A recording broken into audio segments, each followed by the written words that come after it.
West Bengal is one of the greenfield areas where the BJP is looking to make new ground in 2019 to offset some of the losses it might have in the Hindi heartland. With me, Sanjeev Singh. Sanjeev, this is the map of West Bengal as it looked in 2014. The BJP had 2 seats here for the first time in that election, but this time it's looking to make more inroads.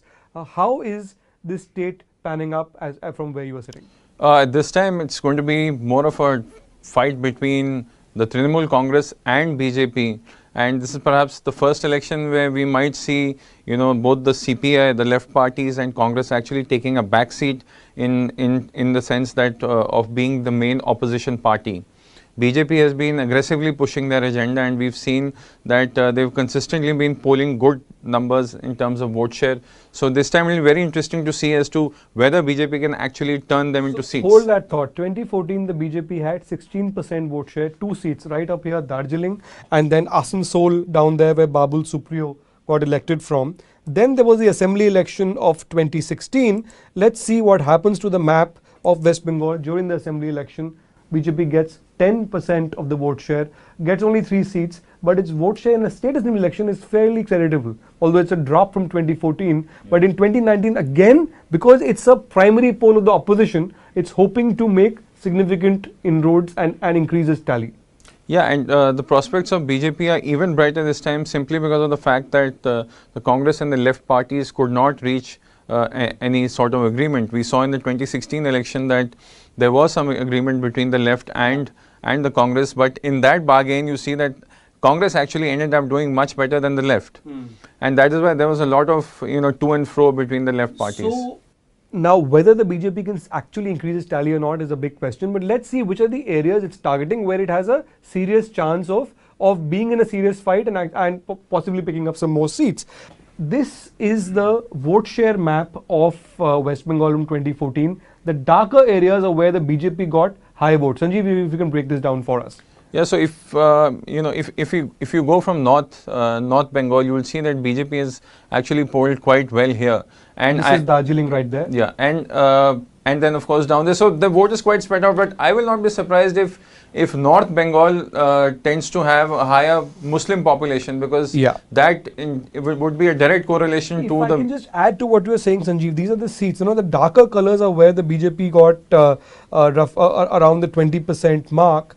It's Alipurduar right up there, Darjeeling, Balurghat, Asansol, which it won, Bankura, Krishna Nagar down south, and then further down south, Barakpur, Dum Dum, Srirampur, Kolkata Dakshin. These are the areas where the BJP is looking to make fresh inroads. Now, the point you were making about the Muslim vote bank, which is fairly large in West Bengal, just like in Uttar Pradesh. Actually, the proportion is bigger than in Uttar Pradesh. Let's see this side by side with the demographic map of West Bengal. So there you see it, Sanjeev. This is the demographic map of Bengal in areas where Muslim populations are higher.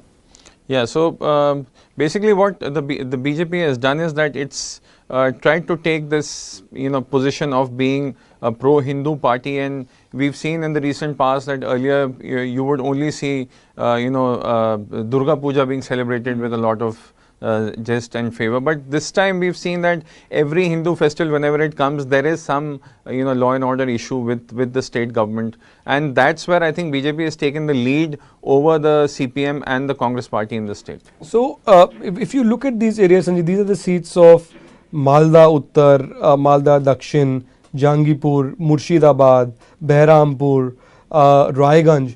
These were all used to be, the Congress had a base over here. These are all high minority seats. These are areas exactly where the BJP is hoping to make new ground. There's a parallel here with Western UP, isn't there? Because you assume that where there is a larger Muslim population, the BJP will lose. But actually, paradoxically, the reverse polarization takes it through in many of these seats. We mentioned Raiganj, it's one seat from where Deepa Das Munshi had fought and lost very narrowly to the CPM, Mohammad Salim, last time. So, that seat was also one of the reasons why the alliance actually could not take place, because there were many Congress, candidates who felt that this time they have a better chance of winning, and if they tied up with the CPM on those seats, then their political fortunes would. One last point, Sanjeev. We've got an alliance simulator up here. Let's see about what the data is telling us on what is possible in this election. This is the vote share of NDA, UPA and the Trinamool Congress based on 2014 vote share. Let's see what happens if NDA increases its vote share by 5% this time. And remember, it is possible to do it in Bengal because it's the challenger party. Then you got to remove CPI and CPM from there, because that right. alliance did not take We place. remove CPI and CPM, and so look what happens when we increase the vote share of NDA by 5%. What happens to the seat share? You see, actually, the Congress and left alliance not happening has helped the Trinamool Congress to a large extent, because they were the parties which had 22 and 12% vote share, so that if it added together would have been almost like 30% vote share. But since they haven't come together, and BJP is not in that great a position where they can touch the 30% mark, you will see that the anti-incumbency vote will split. And what we saw in UP in 2014, where BJP had done so well, similarly for Trinamool. So the graph of BJP vote share is roughly around 16% in 2014, down to 10% in 2016 in the assembly election. Now, this is what happens. It wins 3 seats if it goes up by 5%. What happens if it goes up by 10%? Let's just do a thought experiment here and see what happens. It wins about 4 seats. Yeah, so there's not much difference. Even if BJP polls 10% more, there's just adding one more seat from 5%. And that's also because it's become a twofold battle with CPI and CPM, the left, not coming together with the Congress. Yeah, so Trinamool holds the big chunk of votes with them, and the remaining chunk is basically divided between the 3 main parties of Congress, left and BJP. Of course, Sanjeev, we've seen in the past that when major shifts in the polity happen in West Bengal, entire cadre shift en masse. Like we saw with the left, a lot of the cadres moved to the Trinamool Congress when Mamata Banerjee became ascendant in Bengal. The BJP is hoping the same thing will happen with the Narendra Modi factor in Bengal this time. Whether that happens or not, we'll have to wait and see. But down to the wire, this is a straight-on Mamata Banerjee versus Narendra Modi battle.